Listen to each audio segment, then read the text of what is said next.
This offseason just took a dramatic turn. Two pillars of the Eagles' offensive line are staring at uncertain futures. And one franchise legend might not be done just yet.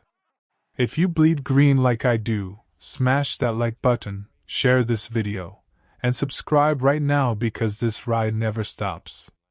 Let's talk about what's really happening in Philadelphia. The season may be over, but the drama, it's just heating up. ESPN insider Adam Schefter dropped some major updates, and when you connect the dots, you start to see a franchise entering a pivotal transition. The offensive line, the backbone of everything this team has built, could look very different in 2026. Think about it. For years, the identity of this team has been power in the trenches. Howie Roseman invests premium picks and big money up front. That formula brought playoff runs, a dominant rushing attack, and over 2,000 rushing yards last season led by Saquon Barkley. But now, change is knocking. Jeff Stoutland is gone. After 13 seasons molding elite linemen, the Eagles are entering a new era with Chris Cooper taking over. That alone signals a philosophical shift. A new run-game system rooted in the Sean McVay and Kyle Shanahan tree is coming to Philly. That means different footwork, different angles, different types of linemen. And here's the big question early in this conversation. Are we about to witness the end of one of the most dominant defensive line eras in Eagles history? Let's start with Landon Dickerson. Only 27 years old. Pro Bowler. Super Bowl champion. One of the highest paid guards in football. When healthy, he's an absolute mauler. But health has always been the cloud hanging over his career. 2 ACL tears in college, one at Florida State, one at Alabama. 2 season-ending ankle injuries. Meniscus surgery before last season. Knee issues. Back issues. And this past year, he looked battered. He finished with a 67.7 overall grade and allowed 30 pressures. His pass-blocking grade dipped to 59.4. The lateral quickness wasn't there. The agility wasn't there. He looked like a player fighting his own body snap after snap. And after the season, when asked if the offseason would fix things, he said he didn't have an answer. That's not exactly reassuring. Here's what makes this real. Dickerson has already earned around $35 million. He's secured $50 million guaranteed on his last contract. Financially, he's set.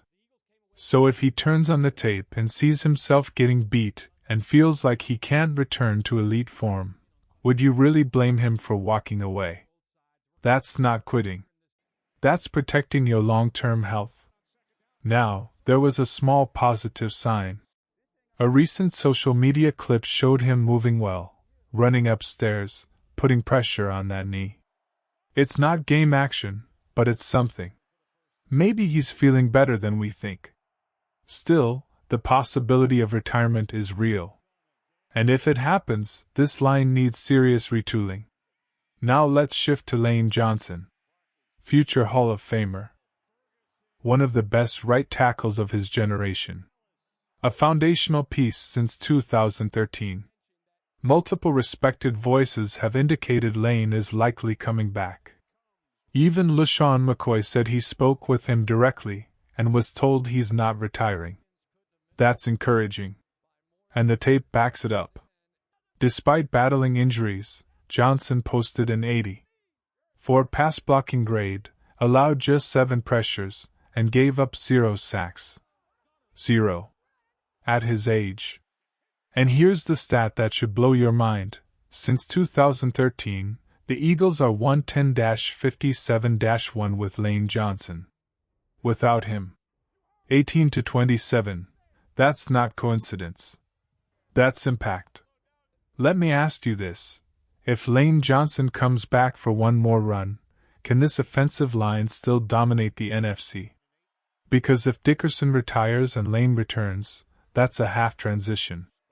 If both step away, that's a full reset. And this is where scheme change matters. Chris Cooper understands the McVay-Shanahan run system. He coached under Kevin O'Connell. He was drafted by Mike Shanahan. This isn't random, it's intentional. The Eagles want linemen who can thrive in outside zone concepts and movement-based blocking. That could mean new faces, younger bodies, different skill sets. Now let's talk about a fan favorite. Brandon Graham. 16 seasons of heart. Third all-time in franchise sacks. First in games played. A defensive tone-setter. He's already said publicly, if Howie Roseman calls, he's ready to come back. And last season, even in limited snaps, just 113 total, he logged 3 sacks and 11 pressures. That's efficiency. That's veteran savvy. That's leadership. Question of the day: should the Eagles bring Brandon Graham back for one final season? Drop your answer in the comments below. Here's why it makes sense. The Eagles have serious edge depth questions. Several rotational rushers are heading into free agency. As it stands, the only guaranteed edge players under contract are Nolan Smith and Jix Hunt. That's thin. Very thin. Graham isn't a full-time starter anymore, but as a rotational piece. As a locker room voice. As a situational interior rusher in sub-packages. He still has juice. And if you're transitioning schemes and potentially reshaping the offensive line, having veteran stability on defense matters even more. This entire offseason feels like a fork in the road. You've got a new offensive line coach. A new scheme. Potential retirements. Aging stars. Emerging young players. It's not chaos, it's evolution. The Eagles have built sustained success by adapting before decline hits. That's what smart franchises do. They reload before the drop-off. But make no mistake, the decisions made over the next few months will define the next 5 years. Does Lane Johnson ride off into the sunset, or give it one more go?